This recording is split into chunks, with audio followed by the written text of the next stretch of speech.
ఓం శ్రీ మహాగణాధిపతయే నమః. శ్రీమాత్రే నమః. అందరూ సత్యనారాయణ స్వామి అంటారు. ఆయన పేరే వీర వెంకట రమా సత్యనారాయణ స్వామివారు.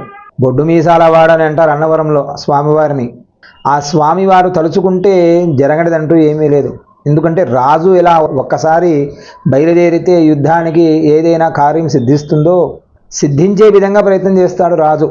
అదే విధముగానే సత్యదేవుడు కూడా మనం ఏదైతే ఆటంకంగా బాధపడుతూ ఉంటామో సత్యనారాయణ స్వామివారి వ్రతం చేయండి, మీ ఇంటిలో శుభాలు కలుగుతాయి, శుభాలకు ఆనవాలవుతుంది అంటారు.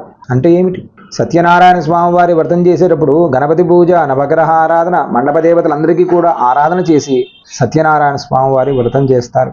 ఈ సత్యనారాయణ స్వామివారి వ్రతం చేసేవారు పేరులోనే ఉన్నది సత్యము అని.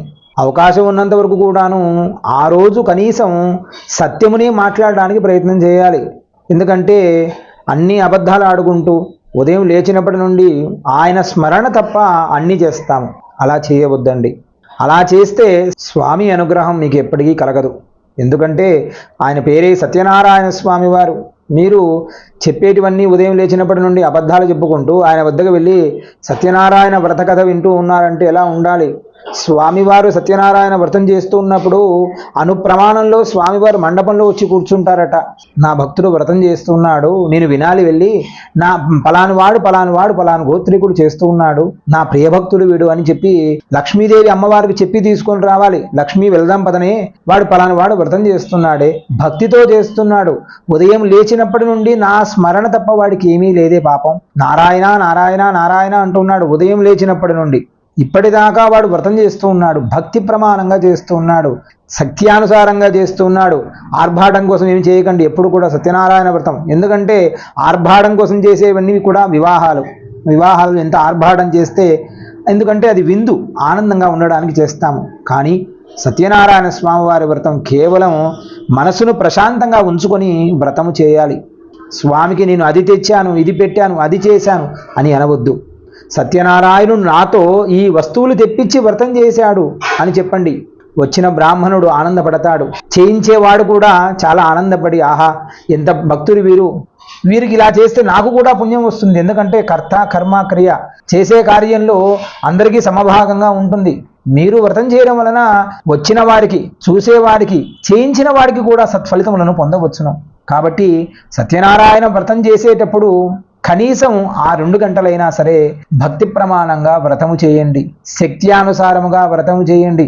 ఇందాక చెప్పాను కదా, స్వామివారు అల్ప ప్రమాణం అనుకుంటున్నాం కదా, స్వామివారు అండపిండ బ్రహ్మాండం.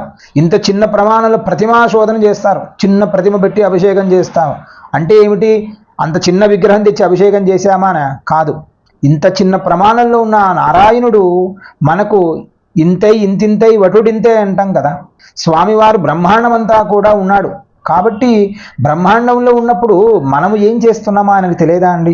ఎందుకంటే చేసేదాన్ని తప్పులు, చేసేవన్నీ అబద్ధాలు. అలా చేస్తే నారాయణుడు కూడా లక్ష్మీదేవి ఉండి నాయన వ్రతం వెళ్దాం, సత్యదేవ బయలుదేరదాం పదా అని అమ్మవారు పిలిచినా సరే నారాయణుడు మాత్రం పక్కకు తిప్పుకుంటాడు.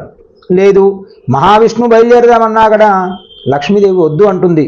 వాడు వద్దండి, వాడు మంచివాడు కాదు, వాడికి మనం వెళ్ళి ధనం ఇస్తే వాడికి నిష్ఫలితం. ఎందుకంటే వాడికి పెద్దలంటే గౌరవం లేదు, బ్రాహ్మణులంటే భక్తి లేదు, ఎవరికి భక్తి శ్రద్ధలు లేని వాడికి మనం వెళ్ళి ధనం ఇస్తే ఏం ప్రయోజనం అండి అని చెప్పి లక్ష్మీదేవి కూడా బాధపడుతుందట.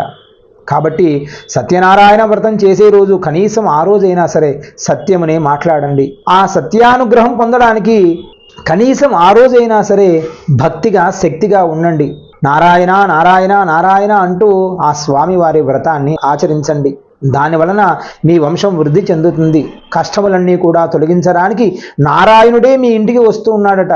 ఎందుకంటే ఒక ఇంటికి మన పెద్దవాడు ఎవరైనా వచ్చామనుకోండి, అంటే మనకంటే ఎక్కువ స్థాయిలో ఉన్నవాడు, ఇప్పుడున్న రీతుల ప్రకారం అయితే ఓ ఎమ్మెల్యే అనుకోండి, ఆ ఎమ్మెల్యే ఇంటికి వస్తే ఏం చేస్తాం? మనం పరిగెత్తి వెళతాం. అదొక పలానా వాడు ఎమ్మెల్యే వచ్చాడు, మనకంటే పెద్దవాడు, వాడు చాలా రెస్పెక్ట్ చేయాలి వాడికి అని చెప్పి పరిగెత్తి వెళ్ళి వాడికి మర్యాద చేస్తాము.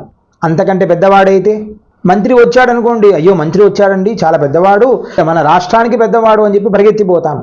దానికంటే పెద్దవాడైతే అంతకంటే పెద్దవాడైతే మనం ఏం చేయగలుగుతాం? సాక్షాత్తు నారాయణుడు మన ఇంటికి వచ్చి, నాయనా కూర్చో నాయనా, వ్రతం చేయిస్తున్నావు కదా, నేను కూర్చొని వింటున్నాను నాయనా, నువ్వు చెప్పే కథలన్నీ కూడా నేను వింటానురా, చేయించురా నాయనా అని చెబితే మనం మాత్రం భక్తి లేకుండా ఎక్కడో అటు ఇటు చూస్తూ వ్రతాలను చేస్తే దాని వలన మీకు ఏం లాభం కలుగుతుంది?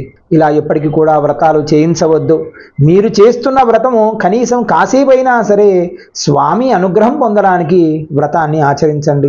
దానివల్ల నేను ఇందాక చెప్పిన విధంగా స్వామి వెళ్ళి చెప్పాలి, ఏమే లక్ష్మీదేవి వెళదాం పదనే, పలాని వాడు వ్రతం చేస్తున్నాడు, పలాని గోత్రికుడు వ్రతం చేస్తున్నాడు, పలాని వారు వ్రతం చేస్తున్నాడే, వెళదాం పద అని చెప్పి అమ్మవారిని వెంట పెట్టుకొని రావాలి.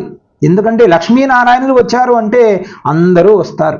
కాబట్టి సత్యనారాయణ స్వామి వారి వ్రతాన్ని ఈ విధముగా వ్రతము చేసి భక్తి శక్తిని మరవవద్దు. వచ్చిన బ్రాహ్మణుడిని తృప్తిగా పంపించండి. బ్రాహ్మణ తృప్తాస్మహ అంటే చాలు, మీ ఇల్లు కూడా సిరి సంపదలు కలుగుతుంది.